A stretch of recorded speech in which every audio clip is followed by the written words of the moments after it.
Fired waiter feeds a lost boy. Hours later, 4 limos stopped at his door. David Johnson was sitting on a bench in Portland Central Park, holding in his right hand the yellow envelope that sealed his fate. After 15 years working at the Governor, the best restaurant in town, he had been fired without a convincing explanation. That's when he heard soft crying coming from behind the nearby tree. A boy who looked about 8 years old was curled up, shivering in the June night. David glanced at the last $50 in his pocket and didn't think twice. "Hey, kiddo, are you hungry?" David asked, approaching slowly. The boy lifted his tear-streaked face. His big, dark eyes carried a pain that didn't match his age. I can't go home," the boy whispered, his voice breaking. "What do you mean? Where are your parents?" They were fighting about me. I heard them say I was a problem that needed to be fixed." David's heart clenched. He knew that feeling of being a burden all too well. After his wife left him 2 years ago, taking their teenage daughter with her, he had often wondered if disappearing would be for the best. "What's your name, son?" "Ethan." "Listen, Ethan, how about we get you something to eat? Then we can talk about your parents." David took the boy to the late-night diner in the park. With his last $50, he bought a sandwich, fries, and a soda. As Ethan devoured the food desperately, David noticed strange marks on the boy's arms, like they were from ropes or handcuffs. "Ethan, those marks on your arms." The boy quickly pulled his sleeves down. "It's nothing, just got hurt playing." David decided not to push. The child was already scared enough. "Where do you live? I can take you home." "No," Ethan shouted, drawing stares from other customers. Then he lowered his voice. "Please don't take me back, they'll hurt me." David looked around nervously. This was getting complicated. He couldn't just leave a child on the street, but he didn't know what to do. "All right, you'll stay with me tonight. Tomorrow we'll figure this out properly." David's house was in the Mill District, a modest neighborhood on the outskirts of town. It was a simple brick home with 2 small windows and a tin roof that got unbearably hot in summer. On the bus ride there, Ethan pressed his face to the window, watching everything with intense focus, as if memorizing every detail. Dear listener, if you're enjoying the story, don't forget to like and subscribe. It really helps us newcomers out. Now, back to the story. "Mr. Johnson, do you have kids?" Ethan asked as they got off the bus. "I have a daughter, but she lives with her mom in New York City now." "Do you miss her?" The question caught David off guard. He stopped walking for a moment, his chest tightening. "A lot, son. A whole lot." "Why did she leave?" "Sometimes people leave because they think it's better for everyone." Ethan nodded with a maturity no 8-year-old should have. Back at the house, David improvised a warm bath for Ethan and lent him an old shirt that hung like a dress on the boy. While Ethan washed up, David called Margaret, his 70-year-old neighbor who knew everything happening in the neighborhood. "Hi, Margaret, it's David. Have you heard about any missing kids today? A boy around 8.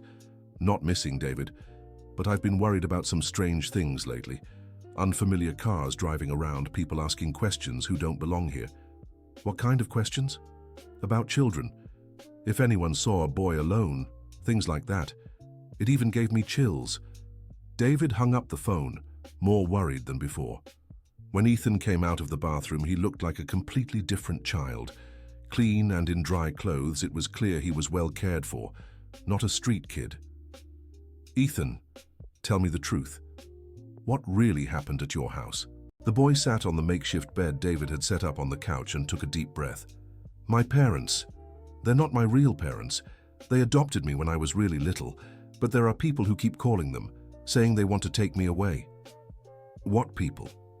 "I don't know, but they always talk about money, a lot of money, and my parents get scared."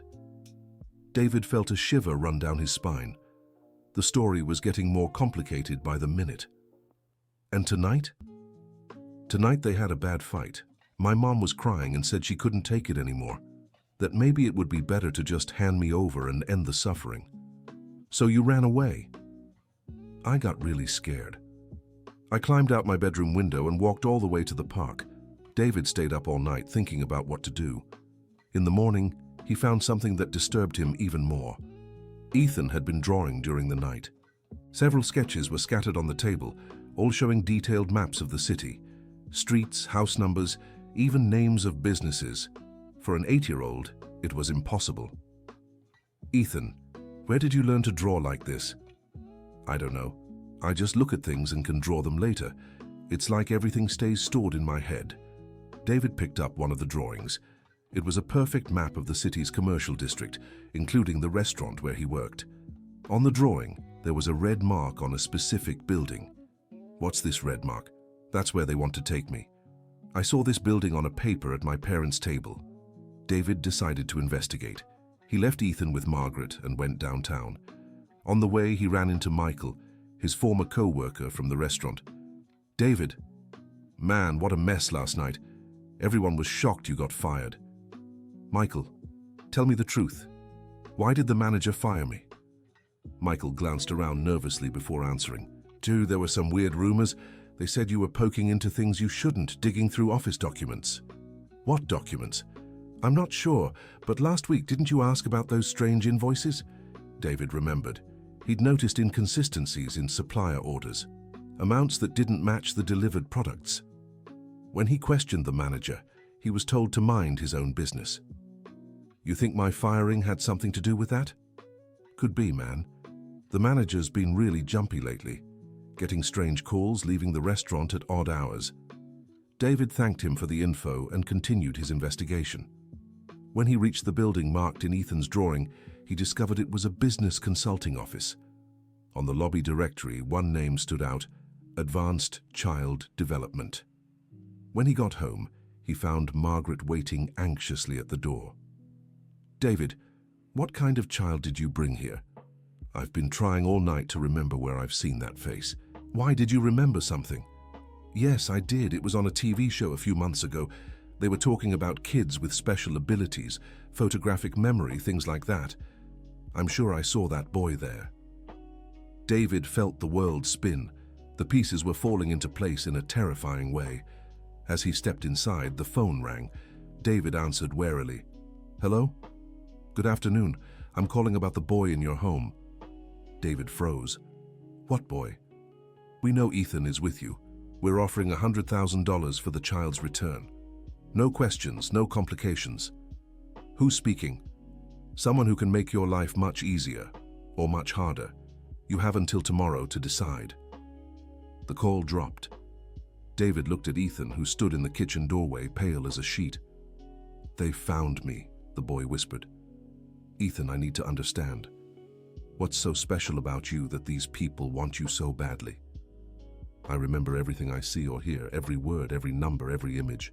And there are things I've seen that they don't want me to tell anyone." "What kind of things?" "Meetings, conversations about money, names of important people. My parents took me to these places thinking I didn't understand anything, but I understood everything." David hugged the boy, feeling the weight of responsibility on his shoulders. "Ethan, I'll protect you, no matter what happens." "Even if you lose all that money?" "Money isn't everything, son." That night, David couldn't sleep. He thought about his own daughter, Emily, and how he'd failed as a father. Maybe protecting Ethan was his chance at redemption. In the morning, Margaret knocked on the door, frantic. "David, there's a woman here claiming to be a social worker. She wants to take the boy." David went to the door. A well-dressed woman in her 40s held up a badge. "Good morning, Mr. Johnson. I'm from the city's social services. We received a report about a missing child." Ethan appeared behind David and turned pale when he saw the woman. "She's not a social worker," he whispered to David. "She was at the meeting I saw." David kept his cool. "Could you come back another day? The boy is sick and needs rest." "Mr. Johnson, I must insist, and I insist you return with a court order." He shut the door in her face, but knew time was running out. He called William Davis, a lawyer he'd met back when he was still married.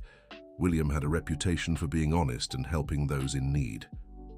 Dear listener, if you're enjoying the story, don't forget to like and subscribe to the channel. It really helps us newcomers out. Now, back to the story. William, I need your help urgently. It's about a child." "David? Wow, it's been ages. What's going on?" David told him the whole story. William was silent for a long time. "David, this is very serious. If this boy really has the abilities you're describing and witnessed illegal activities, he's in real danger. What can you do?" "I'll look into this company and see if I can find any information about the boy's legal status, but you need to be very careful." While waiting for William's update, David decided to talk more with Ethan about his past. "Ethan, do you remember your real family?" "A little. I remember a lady who sang to me, a song about little birds and the smell of cake baking." "Anything else?" "She had freckles and wore small glasses. She always said I was special, that God gave me a gift." "Do you know her name?" "Grandma. Grandma Eleanor, I think." David wrote it down. It might be an important lead. The next day, William called with disturbing news. "David, I've uncovered some serious things. The company Advanced Child Development doesn't officially exist. It's a front. And there's more. I tracked some documents and found out Ethan was taken from his grandmother's custody 3 years ago through a questionable court order." "Taken from his grandmother?" "Yes. The grandmother is Eleanor Williams, a businesswoman in the food industry in New York City. She filed multiple petitions to regain custody of her grandson, but all were denied on legal technicalities." "So the boy has family?" "He does. And from what I've found, his grandmother never stopped looking for him. David, you might be helping reunite a family." David felt a mix of relief and nervousness. Finally, there was light at the end of the tunnel. "William, how do we contact this woman?" "I'm already working on it. But David, there's another problem. I found out your restaurant manager is involved in this." "What do you mean?" "The shell company has ties to the Governor restaurant. They used the place for discreet meetings. That's why you were fired. You were getting too close to the truth." David was shocked. His dismissal hadn't been an accident, but an attempt to protect a larger scheme.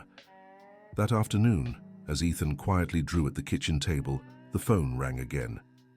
"Mr. Johnson, what's your decision?" "My decision is that you can forget about the boy.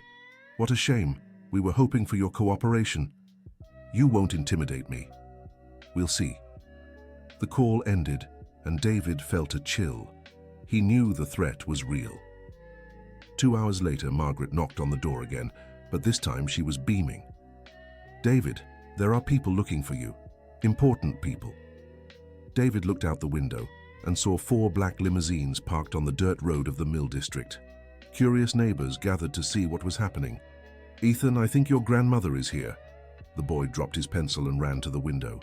When he saw an elegant woman stepping out of the first limousine, his eyes filled with tears. "Grandma Eleanor." The woman, about 65, with neatly styled grey hair and small glasses, looked toward the house. When her eyes met Ethan's through the window, she pressed her hands to her chest and began to cry. David opened the door, and Ethan ran to his grandmother. The reunion was heartbreaking. Eleanor hugged her grandson as if she wanted to shield him from the whole world. "My dear grandson, Grandma never stopped looking for you. I knew you'd find me. I remembered the song about the birds." Eleanor softly hummed the same tune Ethan had mentioned. The boy nestled into his grandmother's arms, finally at peace. From the other cars stepped lawyers, security, and assistants. But Eleanor insisted on meeting the man who had protected her grandson. "Are you David Johnson?" "Yes, Ma'am. I have no words to thank you for what you've done for my grandson. In 3 years of searching, you were the first person who truly protected him." David was moved. "I only did what any decent person would do." "No, Mr. Johnson, you did much more. My investigators told me everything. You turned down a substantial reward and put your own safety at risk." One of the lawyers approached. "Mrs. Williams, we've gathered the necessary evidence. With the boy's testimony and the documents David provided, we can prosecute the entire network." Eleanor nodded, but her attention remained on David. "Mr. Johnson, I know you were fired because of us. I'd like to make you an offer." "You don't owe me anything, Mrs. Williams. Seeing Ethan with you is reward enough. I own a chain of restaurants in New York City. I need someone trustworthy to manage a new location I'm opening here in Portland, someone with integrity who understands service. David was speechless. I don't know what to say. Say you'll accept, and also agree to be Ethan's legal guardian. He'll attend a special school in New York City during the week, but I want him to spend weekends here with you. But why? Because in 3 days, you did what I should have done as his grandmother. You gave him unconditional love and protection. Ethan needs that in his life. Ethan tugged at David's shirt. Please say yes, Mr. David. I want to keep coming here. Grandma's house is too big and I feel lost. Here, I feel like family. David looked at the boy who had changed his life in such a short time. He thought about his own daughter, the mistakes he had made as a father, and the chance to start over. I accept. Eleanor smiled and gave instructions to one of her assistants. Within minutes, the guardianship paperwork was being prepared. There's one more thing, Mr. Johnson. My lawyer discovered that your daughter Emily has been trying to reach you for months. What do you mean? She called the restaurant several times, but they always said you were busy. We found out the manager was deliberately blocking the calls. David's legs went weak. Emily had tried to talk to him. Where is she? In New York City, finishing college. She really wants to speak with you.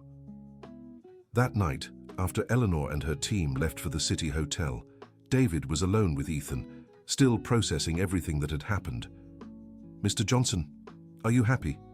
Very happy, Ethan. And you? Me too, but I'm worried about one thing. What? What if the bad men come back? They won't. Your grandmother has very good lawyers and a lot of influence. They'll take care of everything. Truthfully, David still had doubts, but he didn't want to scare the boy. The next day, his worries proved unfounded. William called with good news. David, they arrested the restaurant manager and 5 others involved in the scheme. With Ethan's testimony and the evidence you provided, they won't bother anyone again. What about Ethan's adoptive parents? They were victims too. They were being blackmailed and threatened. They gave statements and confirmed the whole story. They truly loved the boy, but were too afraid to protect him properly. David felt relieved. Justice had been served without violence or tragedy. A week later, Emily arrived from New York City. The reunion with his daughter was tense at first, but slowly they talked and reconciled. Dad, I really regret leaving like that. I was angry about the separation and took it out on you. Sweetheart, I made mistakes too. I should have fought harder for our family. Ethan told me everything you did for him. It made me proud to be your daughter. David introduced Ethan to Emily, and the two got along immediately. Ethan was fascinated to meet his big sister as he started calling Emily. Dear listener, if you're enjoying the story, please take a moment to like and especially subscribe to the channel. It really helps us who are just starting out. Now, continuing. 2 months later, David was unrecognizable. Eleanor's new restaurant was running perfectly. He had moved to a bigger house in the city center, and Ethan spent every weekend with him. Emily visited whenever she could, and the family David thought he had lost forever was being rebuilt. But the biggest transformation was in Ethan. The boy had found a specialized school that knew how to work with his extraordinary memory in a positive way. Eleanor had created a foundation to help other children with special abilities in vulnerable situations. Mr. Johnson, can I ask you something? Ethan said one Sunday afternoon as he helped set the table for lunch. Of course, son. Why did you help me that day? You didn't even know me. David stopped what he was doing and looked at the boy. You know, Ethan, I think it's because when I saw you there in the park, I saw a little of myself. I felt lost and abandoned that day too. And now? Now I know that sometimes God puts special people in our path right when we need them most. You saved me as much as I saved you. Ethan smiled and hugged David. Mr. Johnson, can I call you Dad? David felt his eyes well up. Of course, my son. Of course. Eleanor arrived for Sunday lunch as she did every week.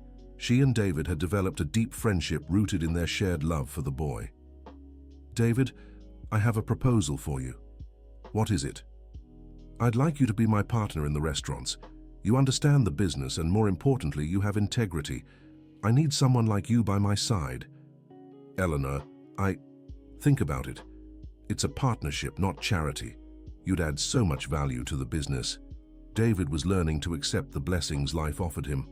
After so much suffering, perhaps it was time to allow himself to be happy. I accept. That night, after Eleanor returned to New York City with Ethan for the school week, David was alone at home, reflecting on how his life had completely changed. The phone rang.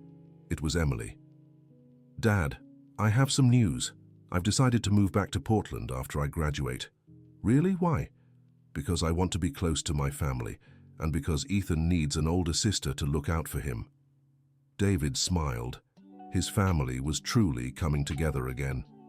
6 months later, David and Ethan's story had spread through the town. The restaurant became a gathering place for families, known not just for its good food, but for the welcoming atmosphere David created.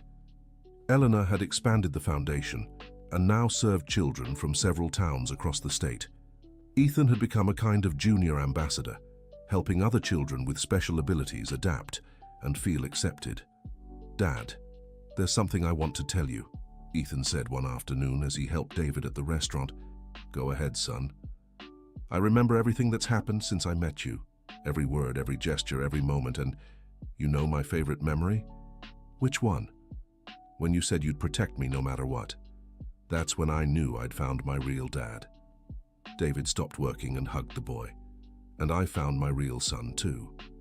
Margaret, who had become like a grandmother to Ethan, appeared at the restaurant door. David, there's a surprise for you outside. David and Ethan stepped out to see. In front of the restaurant was a new sign, Johnson Family Restaurant, where everyone is welcome. It was Eleanor's idea, Margaret explained. She said this place isn't just a restaurant, it's a home for those who need one. David looked around. Emily was arriving from college. Eleanor stepped out of her car with a smile. Margaret held Ethan's hands with motherly affection, and customers came and went, like visitors in a big family. For the first time in years, David felt whole. He'd lost a job and found a calling. He'd helped a child and saved himself. He'd rebuilt his family in a way he'd never imagined possible. Dad, what are you thinking about? Ethan asked. I'm thinking that sometimes life takes things away to give us something even better. Like what? Like a real family. Ethan grinned and pulled David back inside, where Eleanor and Emily were waiting for the family dinner they'd made a tradition every Friday. As everyone sat down, David said a silent prayer of gratitude. He'd learned that being a father wasn't about blood or legal papers. It was about love, protection, and dedication. Ethan had taught him that, just as Eleanor had shown him, family could be built on kindness and mutual respect. The boy he'd found crying in the Central Park on that cold night had become the light that brightened his life again. And David knew that no matter what the future held, they'd face it together, as a real family. A few months later, David received an unexpected phone call. It was from the former manager of the Governor restaurant, who was now serving time under a semi-open regime.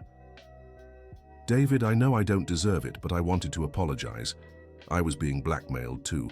They had information about my family that could have ruined our lives. I understand, David replied, surprising himself with his own ability to forgive. You were always an exemplary employee. Firing you was the most unfair thing I've ever done. The past is the past. What matters is learning from mistakes. After hanging up, David reflected on how forgiveness had become easier for him. Maybe it was because he now understood that everyone carried their own burdens and fears. Ethan, who had overheard the conversation, approached. Dad, you weren't mad at him. No, son. Anger only hurts the one who feels it. I'd rather use that energy for good things. That's why you're the best dad in the world. David smiled and hugged the boy. Ethan had grown so much in every way. Now 9 years old, he was taller, more mature, but still had the sweetness and wisdom that made him special. The Advanced Child Development School had created a unique program for Ethan, helping him use his extraordinary memory in positive and productive ways. He was learning multiple languages, advanced math, and even helping other students with learning difficulties. Dad, there's something I want to ask you, Ethan said one afternoon. Go ahead. Can I invite Tyler over for a sleepover this weekend? Tyler was Ethan's classmate who also had special abilities but came from a troubled family. Of course you can. Our home always has room for one more. Thanks, Dad. Tyler doesn't have a dad like you. I think he'd like to see what a real family is like. David was moved by his son's maturity and generosity. Ethan was learning to use his own painful experiences to help others. The following weekend, Tyler came over, and David saw firsthand the impact a loving family had on a child starved for affection. The 10-year-old was quiet and wary at first, but gradually opened up. Mr. Johnson, is it true you adopted Ethan even though he's not your biological son? Tyler asked during dinner. It's true, but now he's my son in my heart, which is much stronger than blood. How do you know he won't leave when he grows up? The question revealed Tyler's own fears of abandonment. David chose his words carefully. Real family never leaves, Tyler. They might live far away sometimes, but the love always stays. I wish I had a family like that. Eleanor, who was at the dinner, gently intervened. Tyler, how about we talk to your parents about you spending more weekends here? That way you two can study and have fun together. The boy's eyes lit up. They'd let me? We'll try, David assured him. The following week, Eleanor and David visited Tyler's family. His parents, who worked long hours and couldn't give their special son the attention he needed, were relieved by the proposal. Tyler became a regular visitor at the Johnson home. Emily, who now lived in Portland again and worked as a teacher, also got involved with the boys. She had found her calling caring for children with special needs. Dad, have you noticed how our family keeps growing? Emily remarked one evening. I have. And the most beautiful part is that it's happened naturally with love. I think Ethan brought this blessing into our lives. David agreed. The boy had been the catalyst for a transformation that changed not just their lives, but the lives of many others around them. A year later, Eleanor's foundation had expanded to 5 cities and was serving over 200 children. David had become a key figure in the organization, not just as a partner in the restaurants, but also as the coordinator of family integration programs. David, I have a different proposal for you, Eleanor said during a foundation meeting. What is it? I'd like you to consider running for city councillor. We need honest people in politics who understand the needs of families. David was surprised. Eleanor, I don't know anything about politics. You understand people, and that's more important than understanding politics. Dad, I think it's a great idea, Ethan chimed in. You could help other families like ours. David considered the proposal. There was indeed much to be done for the city in terms of support for children with special needs and assistance for struggling families. I'll think about it. 3 months later, David was officially running for councillor. His campaign was built on family values and support for children with special needs. Ethan and Tyler became little volunteer campaigners, handing out flyers and talking to people about the importance of inclusion. Dad, you're going to win, Ethan said confidently. How can you be so sure? Because people see that you speak the truth. Your story with our family proves you really care. On election day, David won by a significant margin. The first thing he did was propose a municipal law to support families with special needs children, ensuring access to specialized education and psychological support. Councillor Johnson, Ethan teased one Sunday morning. I'm still just your dad, son. Not just that. Now you're a father to many families in the city. David hugged Ethan, struck by the boy's profound wisdom. In just over 2 years, his life had completely transformed, from an unemployed waiter to a counselor, from a lonely man to the patriarch of a large, loving family. Eleanor watched the conversation between father and son with a smile. David, I have another surprise. Another crazy proposal? He joked. Actually, yes. I've received an offer to expand the foundation nationally. They want us to bring our model to other regions of the country. That's wonderful, but I'll only accept if you're my partner in this too. David looked at Ethan, who nodded eagerly. Dad, imagine how many kids like me you could help, and how many families like ours could be formed, Emily added. David realized his journey was just beginning. The boy he'd found in the park had been the start of a much greater mission. I accept, Eleanor. Let's move forward. 5 years after the night he found Ethan in the park, David stood on a stage receiving a national award for his work with special needs children. The foundation now operated in 12 states and had helped over 3,000 families. Ethan, now 13, sat in the audience with Emily, Eleanor, Tyler, and Margaret. His exceptional intelligence had caught the attention of universities, but he insisted on keeping family bonds as his priority. "When I received this award on behalf of our foundation," David said in his speech, "I can't help but remember where it all began. A cold night, a lost boy, a man without hope. Sometimes life gives us exactly what we need, even when we don't know we need it." The audience was moved by his heartfelt words.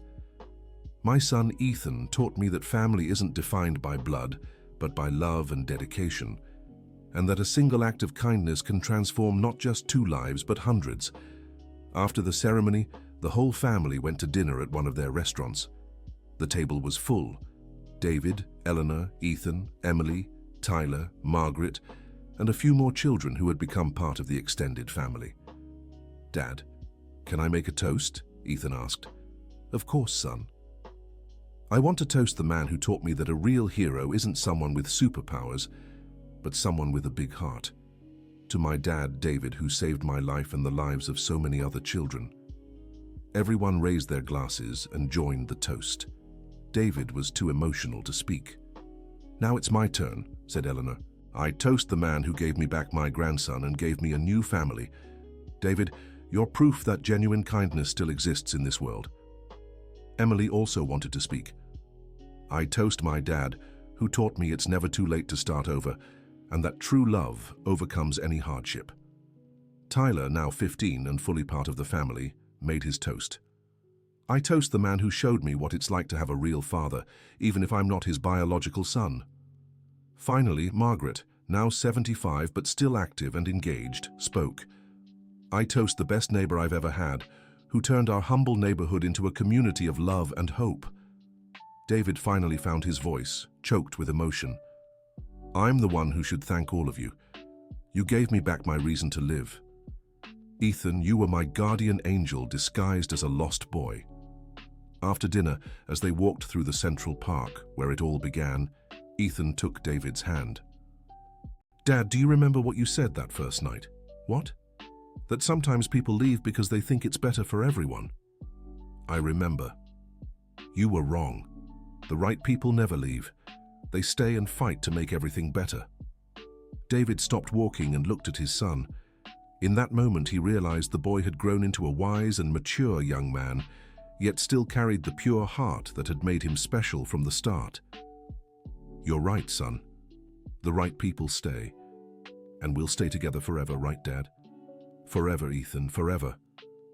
They embraced right there in the park, under the same stars that had witnessed the beginning of their story. Around them, the whole family watched with happy smiles. Eleanor stepped closer to them. "David, Ethan, I have one last surprise for you." "What now?" David asked, already used to Eleanor's surprises. "I bought the house where you first met, that humble brick house in the Mill District. Why? To turn it into a family museum, a place where others can learn your story and be inspired to do good." Ethan clapped his hands in delight.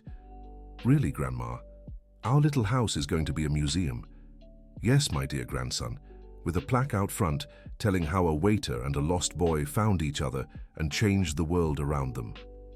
David was moved by the idea. That simple house had been the cradle of a new life for all of them. "Eleanor, this is too beautiful.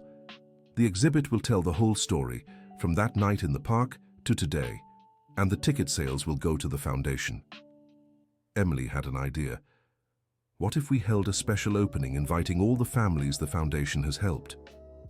"Perfect," Eleanor agreed. 2 months later, the opening of the Johnson Family Museum was an emotional event. Hundreds of people attended, including many special needs children and their families. Ethan insisted on being the official guide for the first tour. "This is the table where I drew the maps," he explained to the visiting children. "And over there is the couch where I slept my first safe night in a long time." A 7-year-old girl raised her hand. Ethan, were you scared to trust your dad? At first, yes, but I realized he had a good heart. And when someone truly has a good heart, you can feel it. How? By the way he looks at you. Father David always looked at me as if I were the most important thing in the world. David, who was listening to the conversation, was moved by his son's words. A mother approached David at the end of the visit. "Mr. Johnson, I wanted to thank you. My daughter has Down syndrome and was being rejected by schools. After we learned about the Foundation's work, she got a spot in an inclusive school. She's happy for the first time." That's wonderful. Every child deserves to be happy and accepted as they are. Is it true you did all this because of a boy you found on the street? I didn't do it alone. Ethan taught me about unconditional love. I just followed his example. At the end of the day, after all the visitors had left, the family gathered in the museum house for an intimate moment. "David," said Eleanor, "when Ethan disappeared years ago, I thought I'd never be happy again. Now I know he was being kept safe for us by an angel." "Grandma, it's your David who's my angel," corrected Ethan. "No, son," said David. "You were my angel. You came into my life when I needed purpose the most." Margaret, who was emotional, wiped her eyes with her handkerchief. "You're all angels to each other. That's what a real family is." Tyler, who was now a full part of the family, pulled a chair closer to David. "Father David, can I call you that officially now?" "You always could, my son. You changed my life too. Before I met you all, I thought I was a problem. Now I know I'm special." Emily hugged her adoptive brother. "You've always been special, Tyler. You just needed a family to see it." As the sun set, they all sat there talking about future plans, happy memories and dreams fulfilled. The house that had once been a place of so much pain now radiated love and hope. "Dad," said Ethan, "there's something I never told you." "What is it, son?" "That first night, when you said you'd protect me no matter what, I made a silent promise." "What promise?" "I promised that when I grew up, I'd help other kids like me, and that I'd be the best son you could ever have." "You've already kept both promises, Ethan." "I'm not done yet. When I'm truly grown, I want to work at the Foundation and continue the work you started." Eleanor smiled proudly. "And I'm sure you'll do an even better job than we did." "We'll do it together," said Ethan. "This family never separates." David looked around at all those beloved faces and felt overwhelming gratitude. From an unemployed waiter and a failed father, he had become a fulfilled man with a bigger, closer family than he'd ever dreamed of. "Do you know the most beautiful part of this whole story?" David asked. "What?" they all chorused. "It's not over. With every child we help, every family we bring together, the story keeps growing." Ethan stood and hugged David. "Dad, thank you for saving me. Thank you for saving me too, son." And so, as the stars appeared in the Portland sky, the Johnson family said goodbye to that special day, knowing they had built something eternal, a legacy of love, kindness, and hope that would pass from generation to generation. That simple brick house had become a symbol that miracles happen when good-hearted people meet at the right time, and that a single night can change not just 2 lives, but hundreds. The story of the waiter who fed a lost boy and received 4 limousines at his door had become the story of an entire community that learned the true meaning of family. The end. And you, dear listener, what did you think of David and Ethan's journey? Do you believe that small acts of kindness can transform entire lives? Leave a comment sharing how this story touched your heart, and if you've ever had a similar experience. Don't forget to like and subscribe to the channel so you won't miss other heartwarming stories we'll share. Thank you so much for joining us.